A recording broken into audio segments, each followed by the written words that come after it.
मुझे जाना पड़ेगा। I will have to go. मुझे देखना पड़ेगा। I will have to see. मुझे पढ़ना पड़ेगा। I will have to read. मुझसे भागना पड़ेगा। He will have to run. Run, भागना का रन, है ना। उसे यहाँ आना पड़ेगा। He will have to come here. He will have to come here. उसे देखना पड़ेगा। He will have to see. उसे किताब देखना पड़ेगा। He will have to see the book. बैठ जाइए। ऑप्शन मुझे आना पड़ेगा। I will have to come. मुझे जाना पड़ेगा। I will have to go. उसे आना पड़ेगा। He will have to come. उसे खेलना पड़ेगा। He will have to play. उसे देखना पड़ेगा। He will have to see.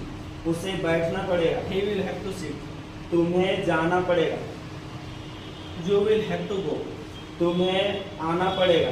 You will have to come. तुम्हें बैठना पड़ेगा। You will have to sit. बैठ जाओ। आप बोलिए सर। उसे खाना पड़ेगा। He will have to eat. उसे खाना बनाना पड़ेगा। हाँ। He will have to ready food. He will have to make food या तो फिर he will have to cook. He will have to cook.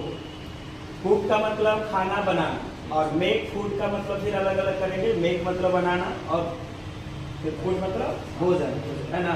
तो अलग अलग करेगा तो अलग अलग, अब नहीं तो cook मतलब साथ में। मुझे पढ़ना पड़ेगा। I will have to read. उसे पढ़ाना पड़ेगा।